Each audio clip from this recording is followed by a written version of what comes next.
No. You cannot sit there sipping your pint and tell me that dodging an actual avalanche of thousands of rocks is just, what was the word you used? Standard. Standard. You can't be serious. It is entirely standard. Picture the sheer scale of it. I mean, I know you listening right now agree with me here because anyone with eyes can see it. Right. You cannot tell me that is standard. It is absolutely brilliant. The kinetic energy alone, the sheer unrelenting momentum, the whole premise of the film is properly genius. Are you joking? No.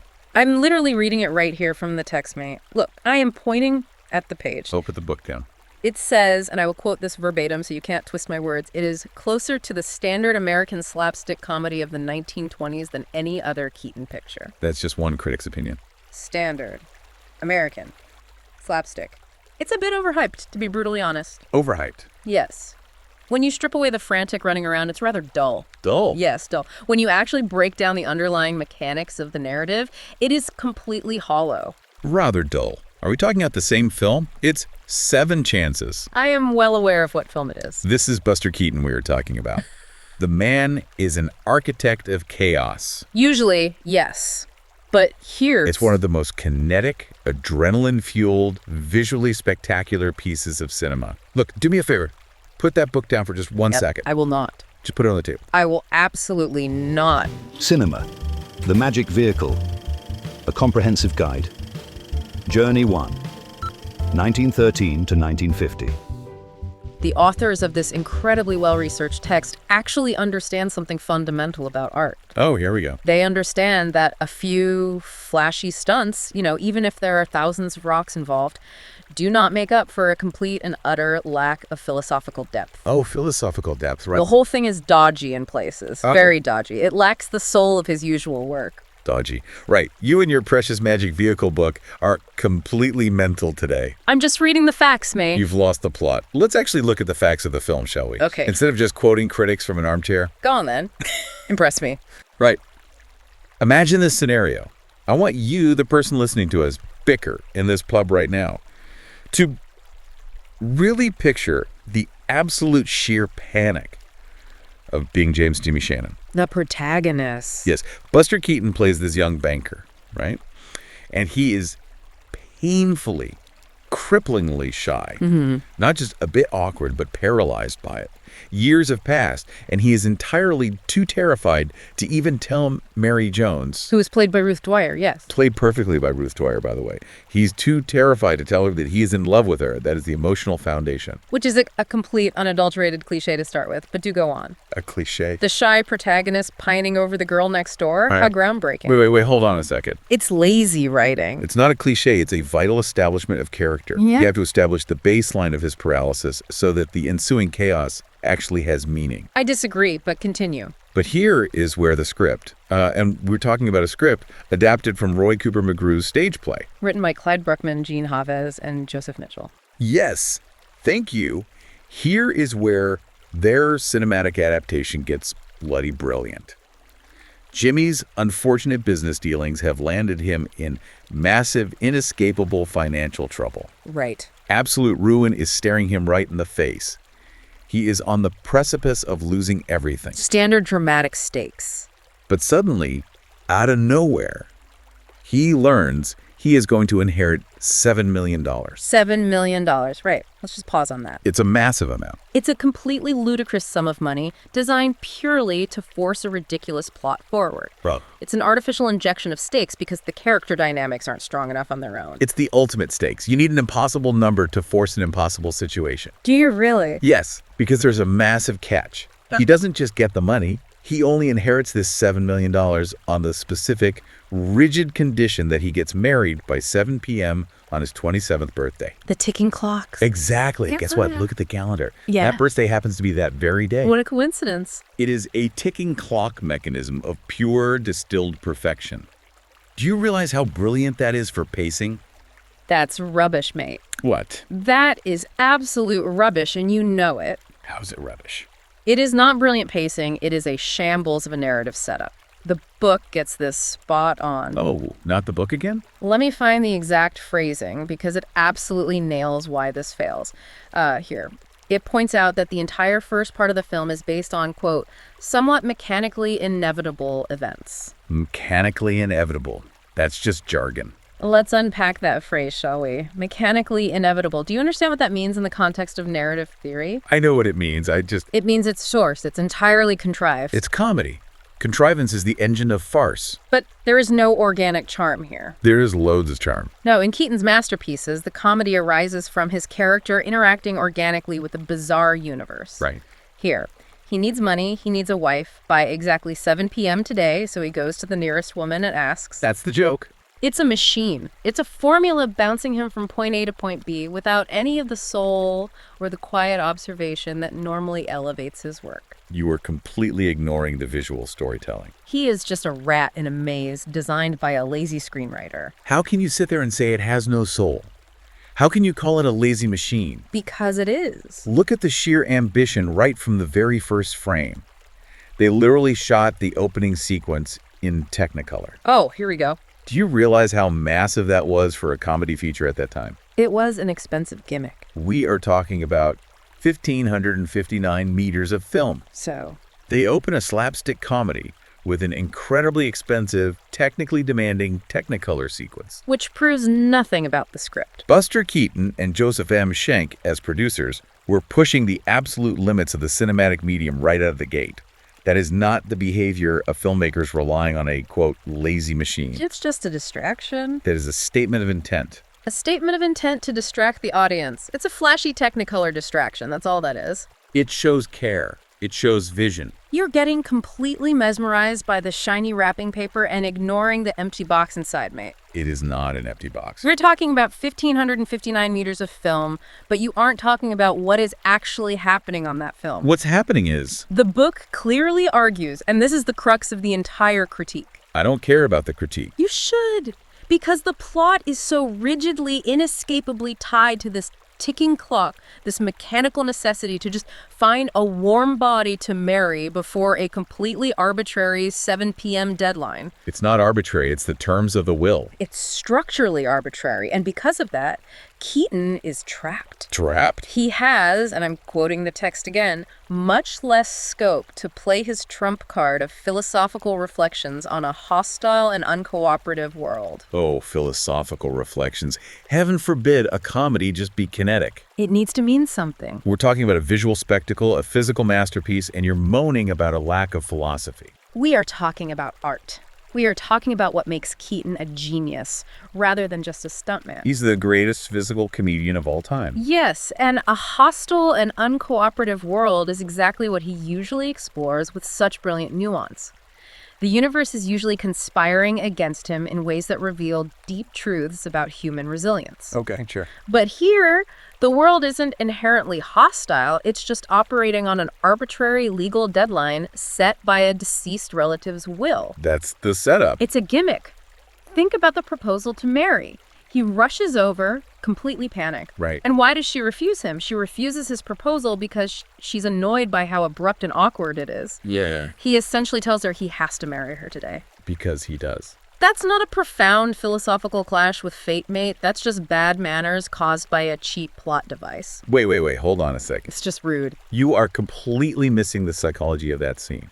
Oh, enlighten me. You're telling me that a man completely panicked, knowing he is facing utter financial ruin, Induced by his own bad business deals. sprinting to the woman he has loved in silence for years, but been too paralyzed by shyness to speak to, Right. and completely botching the most important moment of his life because a literal clock is screaming in his ear. You're telling me that doesn't reflect a hostile universe? No, it reflects a man making a fool of himself. It is deeply profound.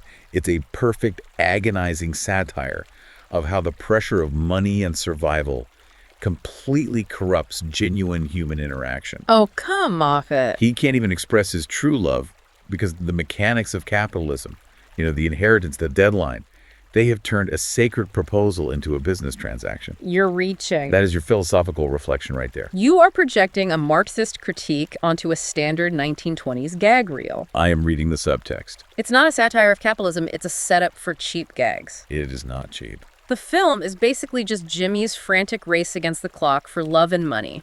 And let's be absolutely honest, mostly money. That's a cynical reading. The inheritance is the driver. And once Mary rejects him, because he acted like a lunatic, the narrative mechanics just grind relentlessly on. It shifts into a different gear, yes. He has a physical problem, secure a bride. So what does he do? He goes down a checklist. It's hilarious. He makes 7 distinct attempts to find a wife. 7. Yes. And they all go awry. It is repetitive. It is a formula. Attempt 1, fail. Attempt 2, fail. Exactly. And that repetition is the genius of it. How is repetition genius? The standard rule of 3s isn't enough for Keaton's ambition here. He doesn't just fail 3 times. He goes for 7. Because it's called 7 chances, obviously. He pushes the awkwardness, the rejection, the sheer humiliation to such an extreme degree that it stops being sad and loops right back around to being hilarious. I wouldn't call it hilarious. It escalates the film from a standard romantic comedy setup straight into pure, beautiful, unadulterated chaos. Beautiful chaos. Yes. Each failure builds the pressure. You can feel the clock ticking down with every rejection. No, it doesn't escalate into beautiful chaos. It escalates into standard American slapstick. Stop saying standard. You can't ignore what the historical text says about the ensuing scenes. It is mechanically inevitable. Here's that phrase again. Because it fits perfectly. When those 7 individual attempts fail, the plot needs another lever to pull. A completely logical pivot. So his mate, Billy Meakin, played by T. Roy Barnes, Brilliant performance, by the way. he decides to intervene. And how does he help? By utilizing the mass media. Yes. He tells the newspapers about a millionaire-to-be who is desperately searching for a bride to meet a deadline. Which is a phenomenal plot pivot. It takes the private humiliation of Jimmy Shannon and blasts it onto the public stage. It's a pivot to the absolute lowest common denominator. How can you say that? Because what is the result of that newspaper ad? What actually happens next? The greatest visual gag of the decade happens. The book literally describes the resulting mob as a, quote, battalion of prospective wives dressed in white. A brilliant description. A battalion. And then the text adds, right here in parentheses, a brutal assessment. It says, all frights as might be expected. Right. Do you see what that means? It means the author is a bit mean-spirited. It means it's cheap, low-hanging fruit. It's relying on visual stereotypes of desperate, unattractive women swarming a man for money. That's not the point of the joke. It is dodgy in places, mate, relying on lazy tropes rather than anything clever or insightful. It perfectly, unequivocally aligns with the book's claim that this film lacks his usual depth and resorts to base physical comedy. Oh, hold on. You cannot just dismiss the monumental visual scale of that sequence because of one stuffy critic's use of the word frights. It's not just the word, it's the concept. Just picture it. And I want you listening to really close your eyes and picture this happening in the middle of a bustling 1920s city. They're just chasing him. A literal army of brides, hundreds of women in full, flowing white wedding dresses, laying absolute siege to a church. Yes, running around. Besieging it. Swarming the streets like a tidal wave of lace and tulle, all to hunt down one single, terrified, diminutive man. It's a sight gag. It is visually mental. You talk about philosophy. It is a properly genius visual metaphor for the absolute suffocating terror of commitment, weaponized by the predatory nature of greed. Predatory nation of greed. Oh, listen to you. It's true. Listen to yourself trying to dress up a standard 1920s chase sequence as high conceptual art. It is high art. It's a mob chasing a man. That is the oldest trope in silent cinema. But done on an unprecedented scale. The Keystone Cops did it years before. It's just bouncing from one hasty mechanical proposal to the next, and then a mob forms to chase him. It's not just bouncing around. There's no overarching soul to it. It is just kinetic motion for the sake of motion. Of course there's a soul to it. The soul is in the execution. Execution isn't soul. You have to look at the supporting cast that makes this entire massive, absurd circus actually work and feel grounded. The supporting cast is fine, but they don't fix the script. You've got Snitz Edwards playing the lawyer. You've got Frances Raymond as Mary's mother. Good actors. You've got Erwin Connolly as the clergyman who is suddenly caught in the dead center of this absolute madness. Right. And Jules Cowles playing Mary's messenger. They react with such genuine bewilderment that it anchors the surrealism. It's still just a chase. And think about the sheer mind-boggling scale of the production. This was orchestrated by the art director. Fred Gabriel. Logistics. Do you have any idea what it takes to orchestrate a literal battalion of women? A lot of clipboards, I imagine. To have them perfectly swarm a church, block off streets, and move like a unified, terrifying organism. I'm not denying it was difficult to film. It requires a level of logistical cinematic genius that you are completely brushing over because you're obsessed with the phrase mechanically inevitable. I am not brushing over the logistics. You literally just called it a sight gag. I am perfectly willing to admit it took a lot of shouting through megaphones to organize those extras, Right. but I am criticizing the intent behind the logistics. The intent was to create a masterpiece of physical comedy. The book states clearly, without any ambiguity, that this entire second part of the film is prompted purely by the frantic and eccentric chase. Yes, that's the plot. The narrative completely collapses into a track meet, mate. That's all it is. A track meet. The protagonists in Keaton's other films normally fare much better in their clashes with machinery and the forces of nature. Why does that matter? Because there is an intellect behind the clash. There is a puzzle to be solved. Here, he's just running away from a mob of women in white dresses, left, right, up a street, down an alley. It's mindless. But the mob is what forces him into the wilderness. Right. He runs out of town. It is the societal pressure cooker exploding and forcing the natural progression of the plot out of the civilized city and into the brutal reality of nature. Oh, the brutal reality of nature. The chase is the entire point. He is fleeing the massive, suffocating consequences of his own desperate actions. Which he caused. He is completely cornered by a society driven mad by the promise of $7 million. It's just a transition to get him to the hill. And that flight leads directly to the climax, the absolute pinnacle of silent comedy. The avalanche. Right, the avalanche. You cannot read this book, look me in the eye, and sit there with a straight face and tell me the avalanche sequence isn't a masterpiece of cinema. Hear me out. No, answer the question. Just hear me out for a second, all right? Let me speak. Go on then. I will concede one point. I am a reasonable man. Debatable. The text actually does get one thing spot on right here, and it addresses exactly what you're screaming about. It is. It admits that Keaton, as an actor and a physical performer, has a very good opportunity here to give several splendid examples of his physical fitness and sense of humor. Splendid examples. Are you joking? Quoting the text. That is the understatement of the century. A splendid example of physical fitness is what you say about someone completing a brisk morning jog. He unleashes an avalanche of thousands of boulders. Thousands of massive rocks tumbling down a sheer cliff face. Yes, against machinery and the forces of nature, he proves his physical fitness. He does more than prove it. He dodges very well. The stunt coordination is impressive. Impressive. But a great stunt mate, a feat of gymnastics, does not make a charming or profound film.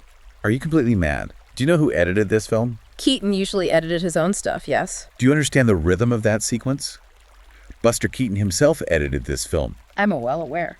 He didn't just run away from rocks. He sat in an editing bay and spliced the film together frame by agonizing frame. As most directors did. Because he knew exactly what the pacing needed to create absolute visceral terror masked as comedy. It's just fast cuts of rocks falling. The cinematography by Elgin Leslie and Byron Hoke, capturing Keaton dodging those boulders from those massive wide angles, it is peak cinema. It's technically proficient, I'll give you that. I want you listening right now to genuinely imagine yourself in that exact physical situation.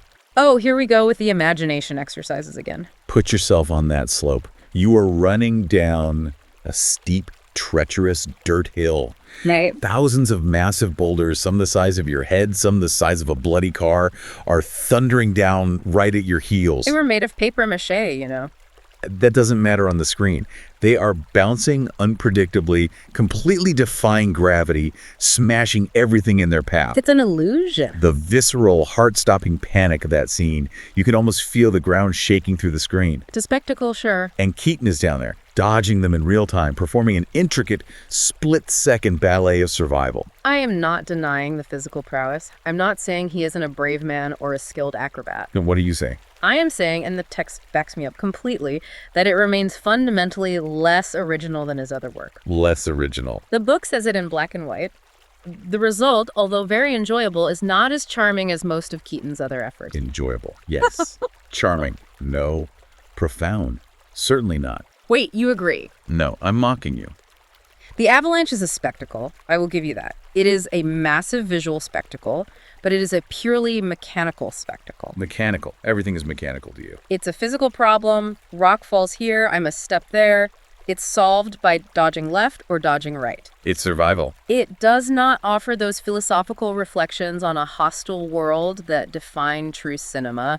It just offers a large rock to avoid. A large rock. It's thousands of rocks. The hostile world is literally crumbling around him, tearing itself apart to crush him into dust. Because he ran down a hill. How can you ask for a better visual representation of a hostile universe? The planet itself is trying to kill him, to prevent him from reaching the church. That's a very literal interpretation of philosophy. That is the philosophy. The kinetic energy of survival is the philosophy. You don't need a monologue when you have movement. I'm not asking for a monologue. I'm asking for narrative depth. He survives this completely uncooperative, malignant fate. He escapes the terrifying mob of greed. He navigates the violent machinery of nature, and he manages to reach Mary. Yes, Mary. Yes, Mary, the emotional core. Who, by the way, has magically changed her mind. What do you mean? She rejected him completely right at the start, but now, miraculously, she is just waiting for him with a preacher, ready to tie the knot. Because she sent the messenger. It's entirely convenient. Jules Cowles played the messenger. You completely ignored that part of the plot, didn't you? It doesn't matter if there was a messenger or a telegraph or a carrier pigeon. The plot tracks perfectly. You just refuse to see the elegance of the machine. The result of the narrative, as the book explicitly states, of course can be guessed, so can the happy ending. All comedies have happy ending. It is entirely depressingly predictable. He needs to get married by 7 p.m. Gee, the audience wonders, will the star of the film make it in time? Will the hero achieve his goal? The suspense is in the how, not the if. Oh, look at that. He makes it right at the very last possible second. Exactly at 7 p.m. And he's the girl, he gets the $7 million, and they live happily ever after. It's joyous. It's a neat, tidy, completely mechanical bow tied onto a mechanical, uncooperative film. Uncooperative. Yes. It lacks the bittersweet nuance or the tragicomic edge that makes his best work resonate. I mean, that is a bloody miserable take, mate, I have to say. It's the analytical take. That is the take of someone who watches a miracle and complains about the lighting. I'm just looking past the special effect. It is an absolute soaring triumph of the human spirit over impossible, absurd odds. Over a fake avalanche and a contrived deadline. He beats the rigid mechanics of the ticking clock. He survives the sheer crushing weight of the avalanche. He gets the money that will save his life. And he gets the love of his life. How tidy. The kinetic energy, the sheer unrelenting pace that drags you by the collar from that Technicolor opening all the way to the 7 p.m. deadline, that is exactly what makes Seven Chances immortal. Immortal. That is a very, very strong word for a film that the definitive historical text literally calls a standard American slapstick comedy. Stop quoting the book. It forces you to ask a rather important question, doesn't it? Does it? Yes. And I pose this directly to the person sitting with us listening to this debate because I think my colleague here is far too blinded by the dust of the avalanche and the spectacle of the chase to see the actual truth of the matter. Oh, here comes a profound question. Does a piece of art genuinely need profound philosophical reflection and complex emotional nuance to be considered a masterpiece? No. Or is sheer, unadulterated survival, a man dodging thousands of rolling boulders through pure physical genius, is that enough to make a piece of film immortal? You can't be serious with that question. I am deadly serious. It's insulting.